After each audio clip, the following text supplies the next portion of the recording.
we've got bad B-cell karaoke going on.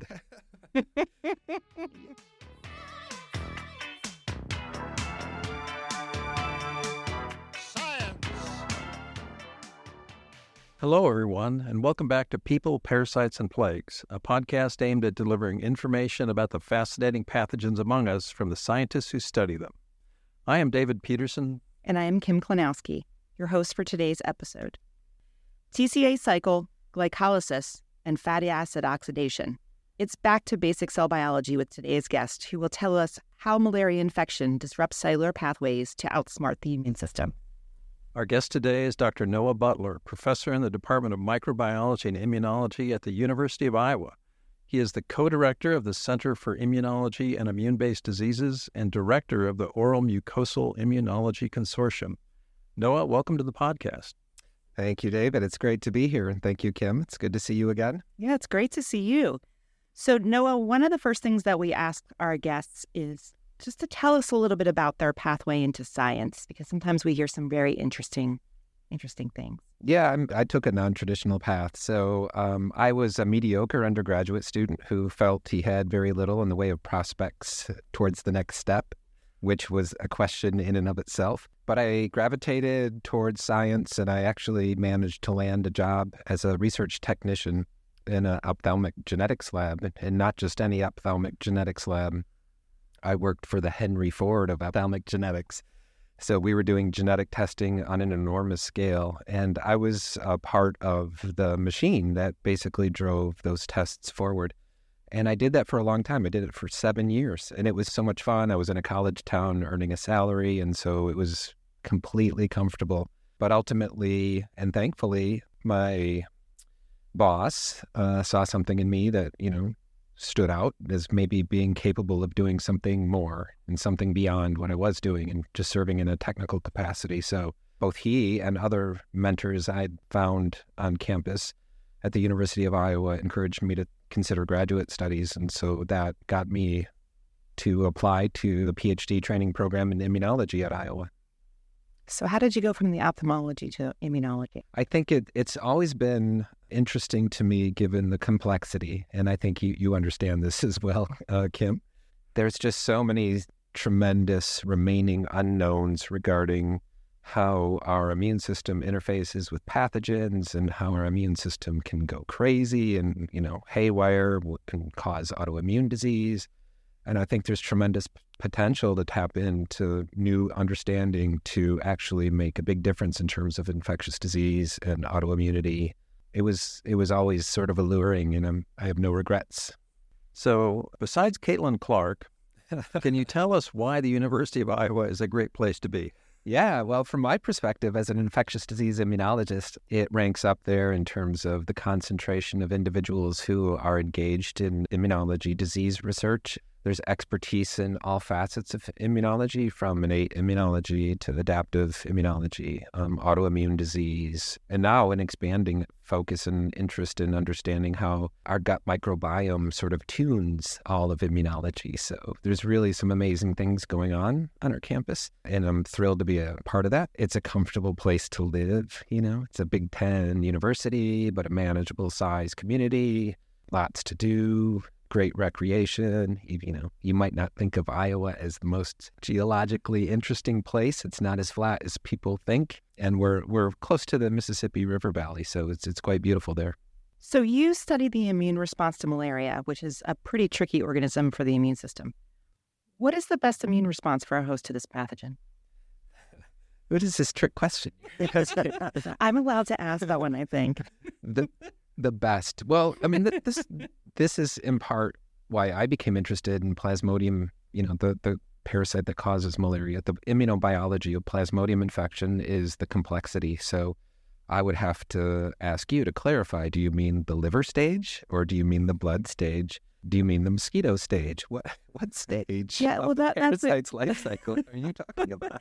That is a good follow-up question, because I do ask my students this question on an exam, actually. I write the pathogen and I ask them what's the best response. And they do have to specify, actually, for their answer what stage they're talking about before they give their response, or they don't get full credit. Yeah. Well, given that we recently had Sam Kurup on, who you overlapped in your postdoc with, and he kind of handled the liver stage. So we'll stick with the blood stage for your question. Yeah.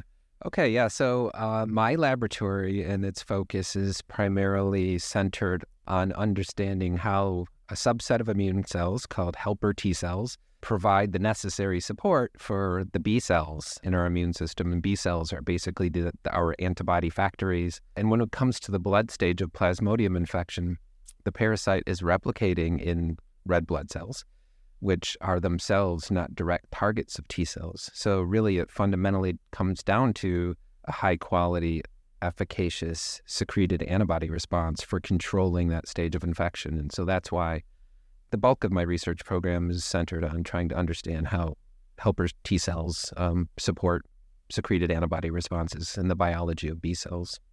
Fair. And that's a very good question, because my follow-up question was going to be asking you, knowing that you come from John Hardy's lab, who's an amazing T cell immunologist, and we know that T cells are terrific, what made you go to the dark side? But you answered that question in a way that pretty much covered it. Well, I can add to it because it's probably more interesting if I do, because what I had done as a postdoctoral fellow was to study CD8 T cells, and this is John's forte.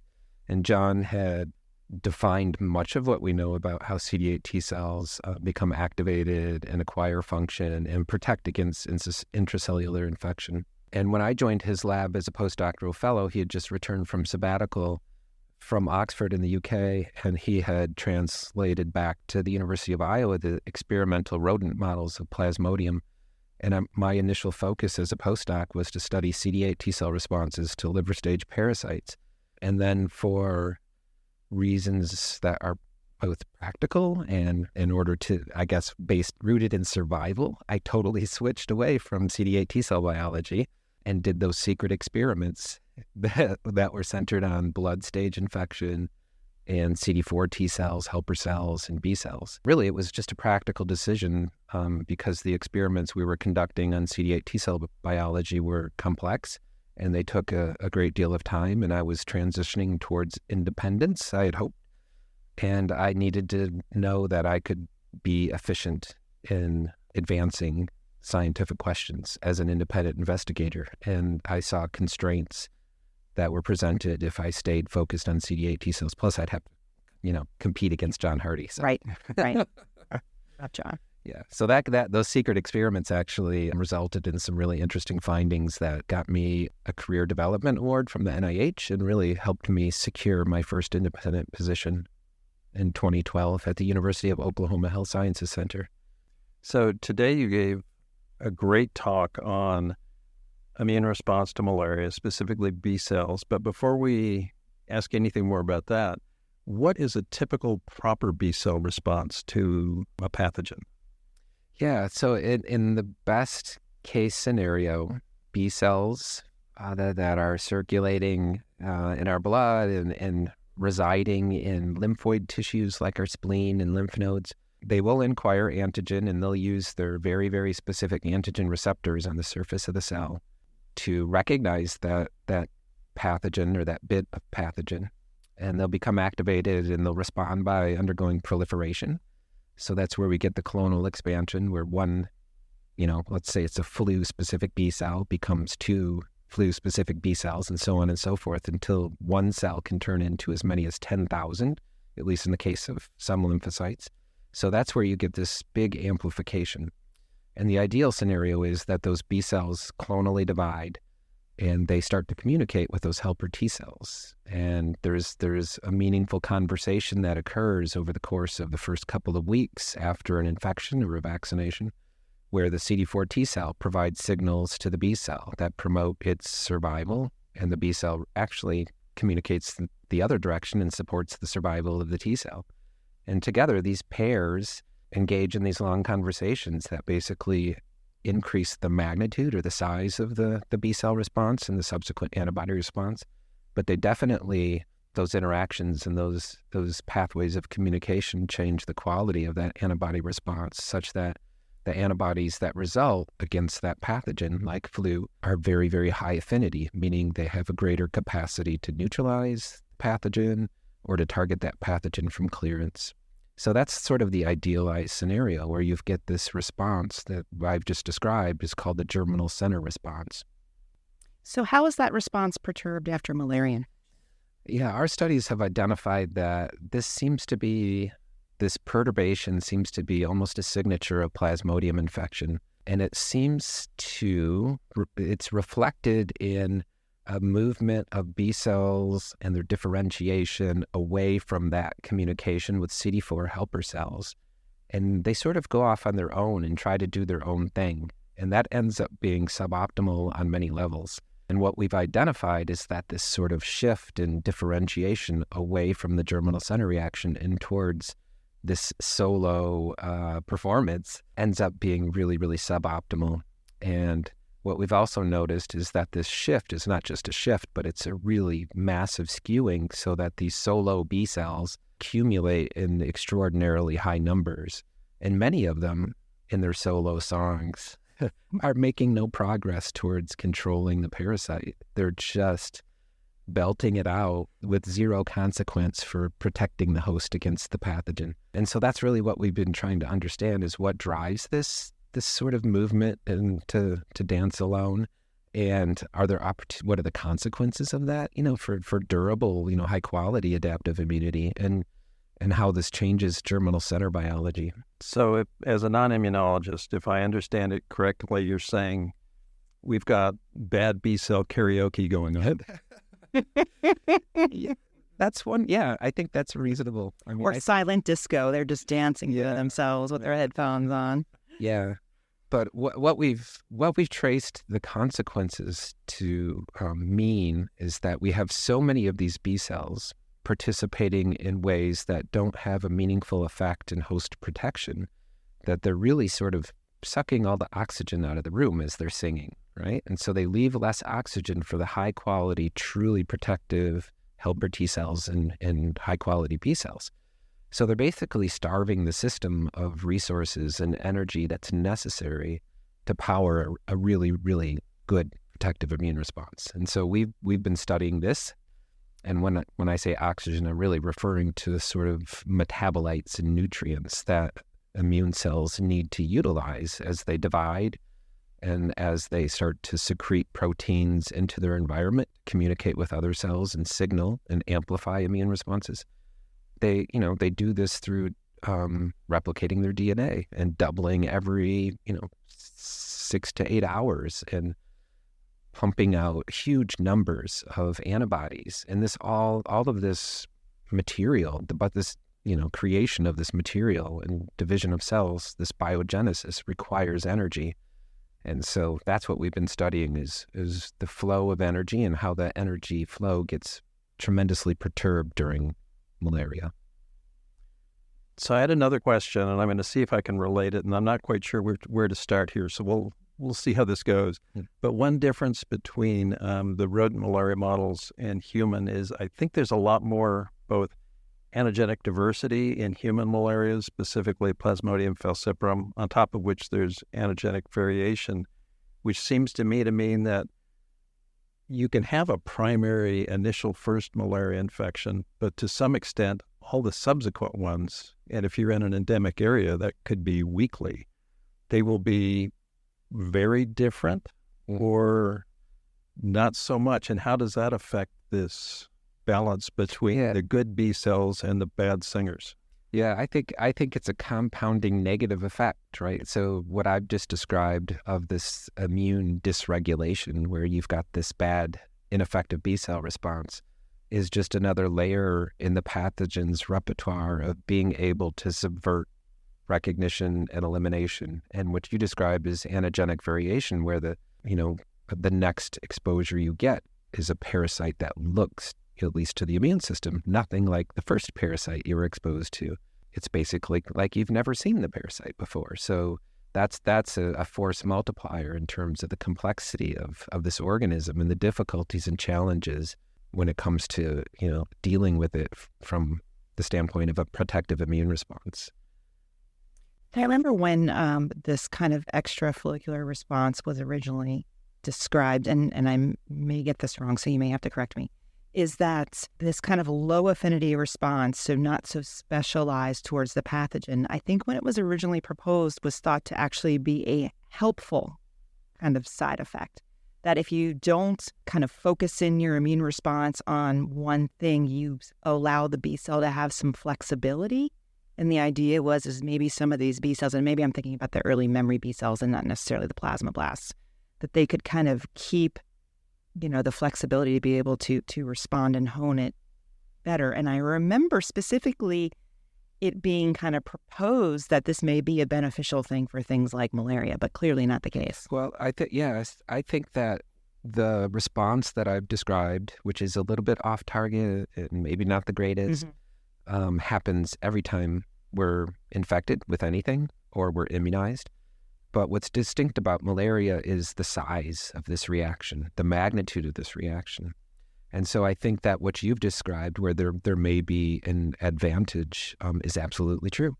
I think that in the context of any other infection, having this response show up very, very quickly, that's one of the other big distinctions between this sort of low quality, these poor singers, and the good singers, is those with this scratchy, squeaky voices show up immediately.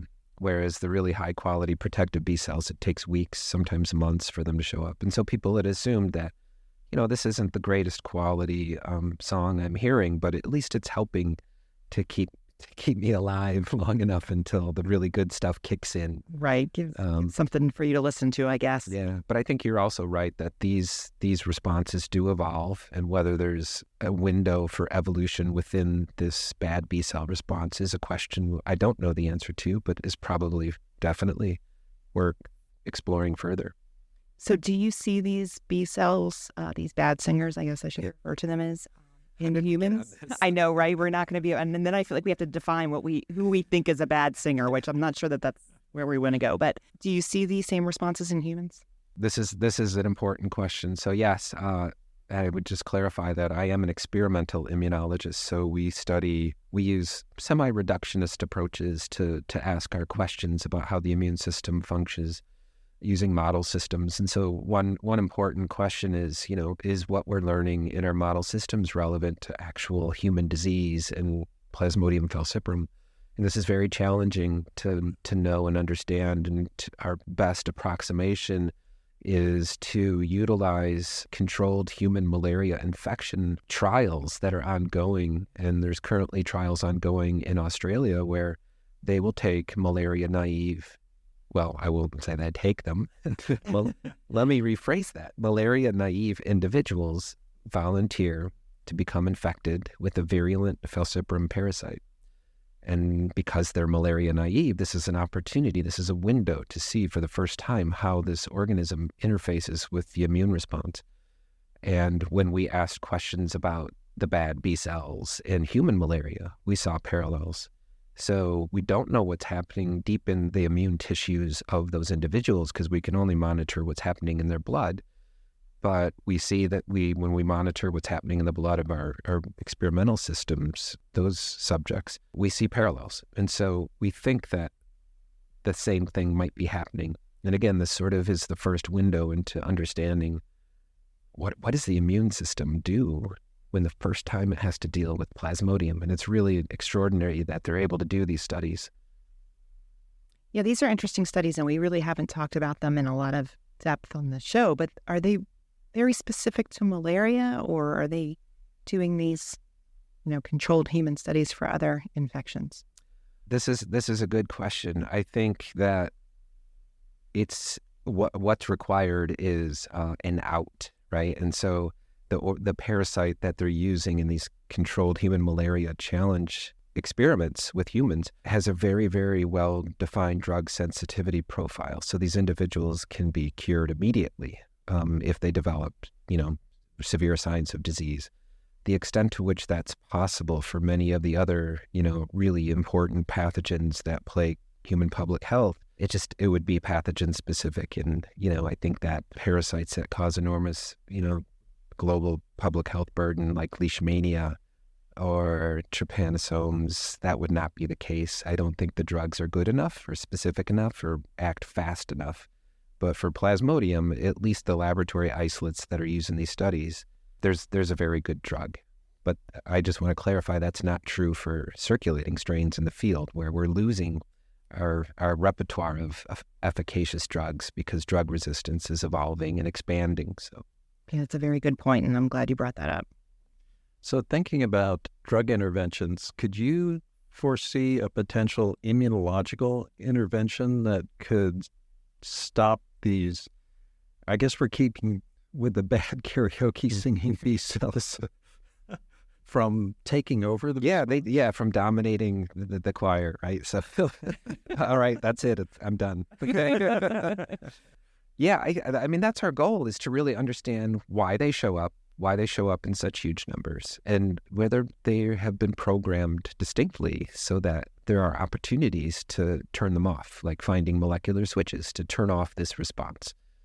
That's what we really are trying to do in the next phase of the studies that we're undertaking, is really defining in detail how these cells are powering themselves to create this relatively off-target response, and how this has consequences for the really, really good high-quality B cells that we need.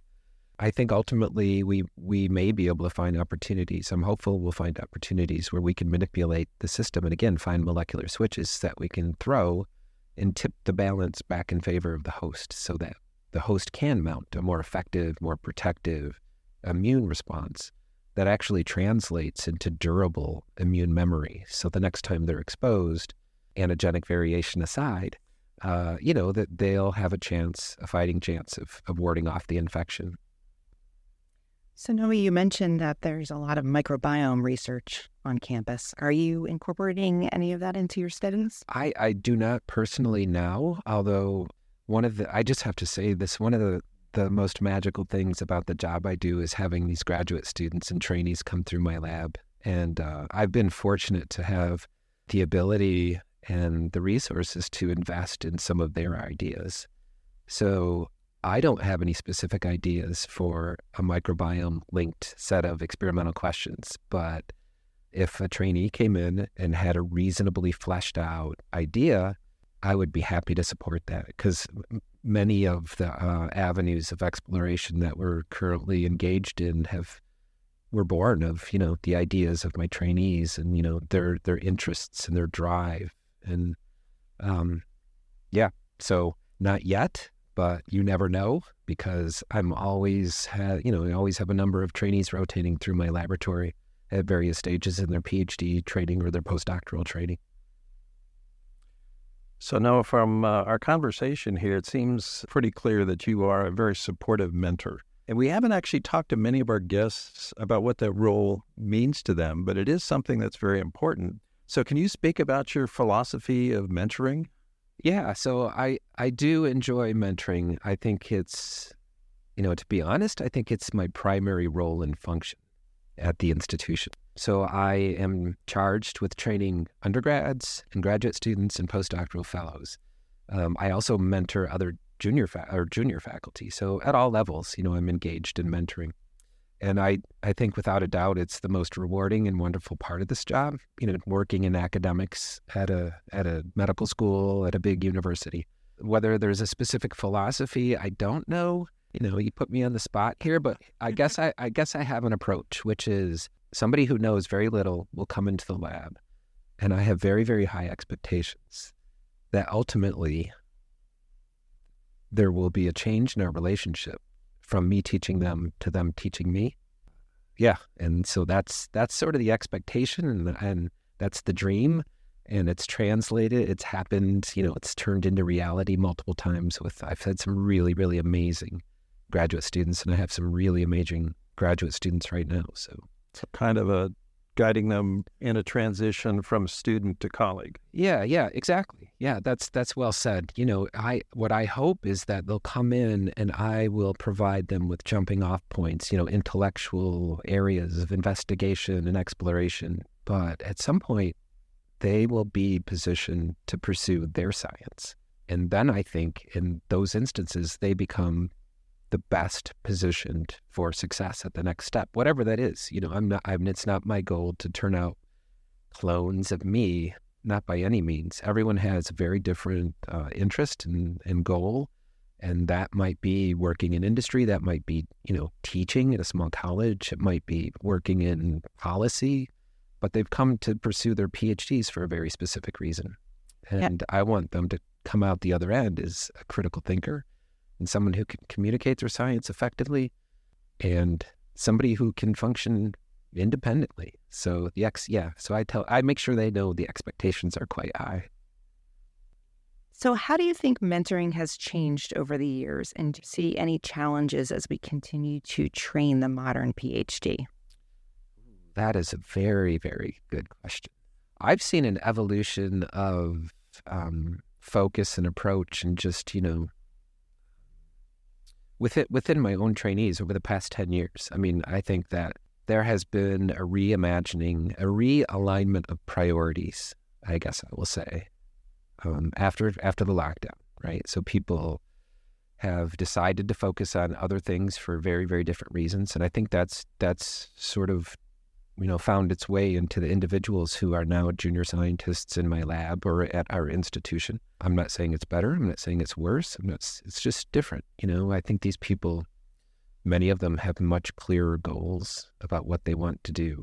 And I would say in the past, those goals were more uniformly focused on either industry research or academic research.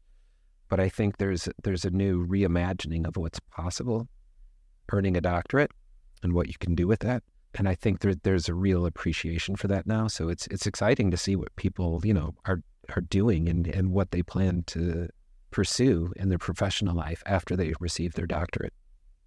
I always like to hear what other people are thinking, because it is true. I think that you and I are probably of roughly the same age. And, we were trained in a time where we were taught what our bosses knew, which was really one job. Yes, clones.